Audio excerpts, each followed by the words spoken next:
নমস্কার বন্ধুরা, কোয়েলের রান্নাঘরে আপনাদের সবাইকে স্বাগতম। আজকে আমি বানাবো একটা দই কাতলার রেসিপি। অনুষ্ঠান বাড়ির স্বাদের দই কাতলা খুব সহজে অল্প কয়েকটা উপকরণ দিয়ে অল্প সময় এটা তৈরি হয়ে যায়। আশা করি সবার ভালো লাগবে। গরম গরম ভাতের সাথে এটা সার্ভ করবেন। চলুন তাহলে কিভাবে বানাচ্ছি দেখে নিই বিয়েবাড়ির স্বাদের দই কাতলা।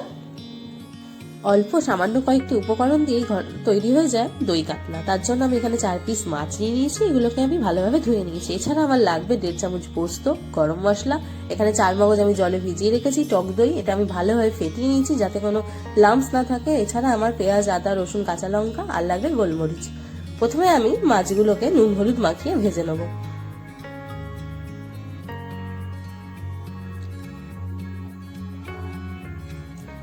কড়াইতে আমি গরম করতে তেল বসিয়ে দিয়েছি, সর্ষের তেল। আর এদিকে আমি চারমগজ আর পোস্ত আমি বেটে নেবো, আর এদিকে এটাও বেটে নেবো। দেখুন মাছগুলো আমি ভাজতে দিয়ে দিলাম।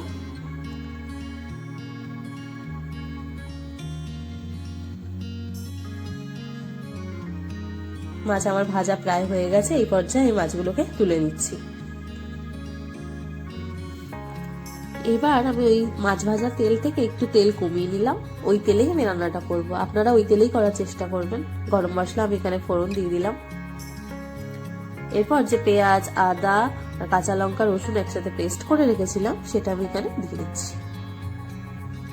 দিয়ে এটা একটু কষিয়ে নেব। ঠিক এটা ততক্ষণ কষাতে হবে যতক্ষণ পেঁয়াজ রসুনের কাঁচা গন্ধটা না চলে যায়। দেখুন মোটামুটি আমার কষানো হয়েছে। এই পর্যায়ে আমি ফেটিয়ে রাখা টক দইটা অ্যাড করে দিচ্ছি। এখানে আমি 150 গ্রাম টক দই ইউজ করেছি। এবার এটা পেঁয়াজ রসুন আদার সঙ্গে ভালোভাবে কষাবো। খানিকক্ষণ কষানোর পর আমি যে চারমগজ আর পোস্তর পেস্টটা করে রেখেছিলাম সেটাও আমি এখানে অ্যাড করে দিচ্ছি।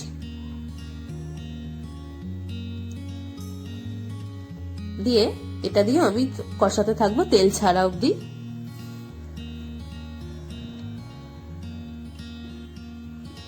আমি একটু সামান্য লবণ স্বাদ মতো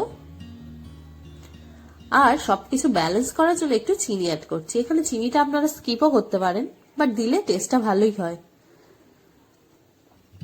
দিয়ে আমি মশলাটা কষাবো ততক্ষণ না তেল ছাড়া অবধি।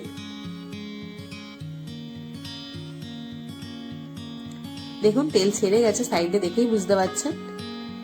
আর মশলাটা আমার শুকিয়ে এসেছে। এই পর্যায়ে আমি যে জারে ওই চারমগজ আর পোস্ত বেটে রেখেছিলাম সেটা ধুয়ে একটু জল দিলাম।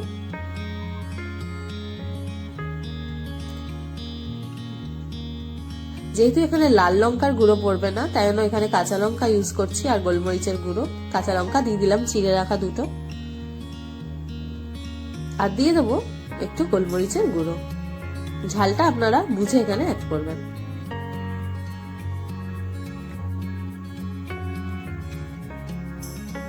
দিয়ে আমি আরেক কিছুক্ষণ কষিয়ে নিচ্ছি। দেখুন তেল ছেড়ে গেছে, প্রায় ফুটে উঠেছে গ্রেভিটা।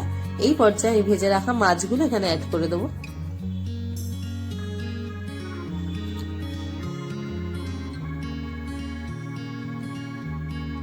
এরপর গ্যাসের ফ্লেমটা মিডিয়াম রেখে আমি এটা ফুটিয়ে নেবো।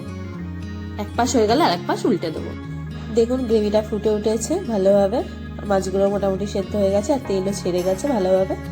এই পর্যায়ে আমি সামান্য একটু গরম মশলা এখানে অ্যাড করে দিচ্ছি। দিয়ে আমি গ্যাসের ফ্লেমটা অফ করে দেবো। তৈরি হয়ে গেল, খুব অল্প সময় এটা তৈরি হয়ে গেল অনুষ্ঠান বাড়ির মতো দই কাতলা, অল্প কয়েকটি উপকরণ দিয়ে। আপনারাও ঘরে অবশ্যই এই রেসিপিটি ট্রাই করুন। এটাকে আমি এবার গরম গরম ভাতের সাথে সার্ভ করবো। তৈরি হয়ে গেছে বিয়েবাড়ির স্বাদের দই কাতলা। এটা আপনারা অবশ্যই ঘরে একবার রেসিপিটি ট্রাই করুন। আমি গ্রেভির থিকনেসটা ঠিক এরকমই রেখেছি। এটা গ্রেভিটা একটু থিকই ভালো লাগে। এটাকে আমি গরম গরম ভাতের সাথে সার্ভ করুন, খেতে অসাধারণ হবে। আর আমার রেসিপিটি ভালো লাগলে অবশ্যই আমার চ্যানেলটি সাবস্ক্রাইব করুন, লাইক করুন আর শেয়ার করুন। আর কি কি রেসিপি দেখতে চান অবশ্যই আমাকে কমেন্ট সেকশনে জানাবেন। টাটা।